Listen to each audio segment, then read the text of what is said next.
If Henry VIII had not died in 1547, would he have taken a seventh wife? And would that wife have been Katherine Willoughby, the Duchess of Suffolk?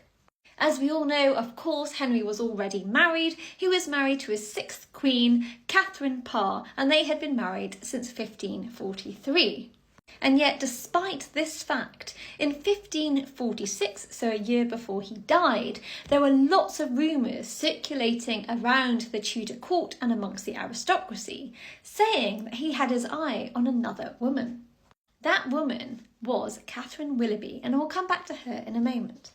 In fact, these rumours were so prolific that in February of 1546, the Imperial ambassador wrote to his master, Charles V, who was the Holy Roman Emperor, telling him of these rumours.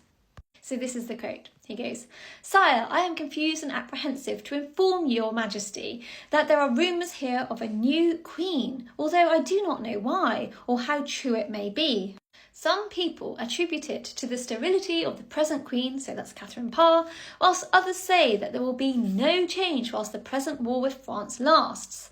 Madam Suffolk is much talked about and is in great favour, but the king shows no alteration in his demeanour towards the queen, though the latter, as I am informed, is somewhat annoyed at the rumours." So these rumours are already reaching Europe, and they're saying that perhaps King Henry VIII is looking at the Duchess of Suffolk, Madam Suffolk. In March of that same year, these rumours had reached Antwerp, where the diplomat William Paget wrote to his master back in England saying this. He said, "This day came to my lodging a merchant of this town, saying that he had dined with certain friends, and one of whom offered to lay a wager, so a bet with him, that the King's Majesty would have another wife. And he prayed me to show him the truth. He would not tell me who had offered the wager, and I said that I had never heard of such a thing, and that there was no such thing. Many folks talk of this matter, and from whence it come from, I cannot learn." So who was this Madam Suffolk? Who was Katherine Willoughby? So for those of you who watched the Tudors, you might know Katherine Willoughby through this. This is her here with Charles Brandon, played of course by the very handsome Henry Cavill. But who was she in reality? Well, let's take a look. Katherine Willoughby had been born in 1519 and she was the daughter of William Willoughby, the 11th Baron Willoughby. Catherine's mother was Spanish and she had come over with Catherine of Aragon when she came over to the English court, and Maria was one of Catherine's greatest ladies in waiting and one of her best friends. So as a result, the young Katherine Willoughby was very well connected to the Tudor court. Katherine Willoughby was orphaned at a very young age, and as her father's only surviving child, she was a great heiress. Because she was such an heiress, she became a ward of the king, and he put her under the care of his best friend, Charles Brandon.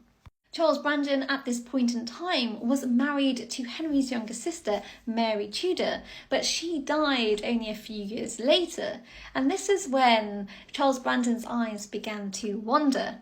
Catherine was of course a great catch, she was incredibly wealthy, and if Charles married her, he'd have control of all of her lands and wealth.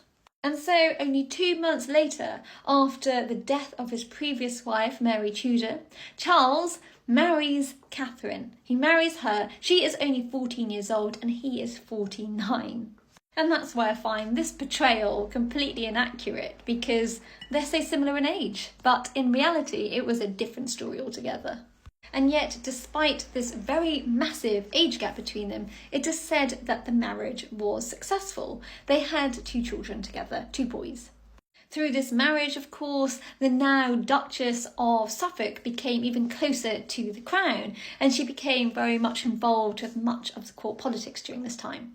For example, she and her husband officially greeted Anne of Cleves when she came over into England in 1539 to marry the king.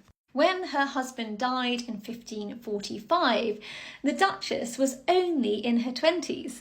She was young, she was wealthy, she was well connected, she was right at the heart of the Tudor court, and so maybe this is why those rumours started to circulate about she becoming Henry VIII's 7th wife. Although Henry VIII had been married to Catherine Parr for about 2.5 years at this point in time, their relationship was not always amicable.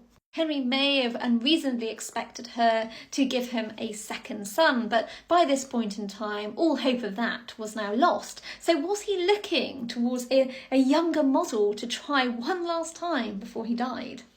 Catherine Parr was also sometimes quite challenging with her Protestant views, and it's well known that Henry did not like this.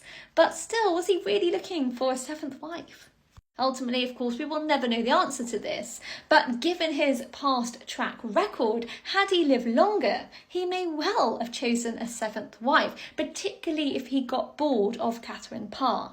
We do know that Henry had a respect, or at least an affection, towards the Duchess of Suffolk, and maybe this could have bloomed into something more. Perhaps they reminisced together over their fond memories of Charles Brandon, but whether this would have developed into anything more, we will simply never know.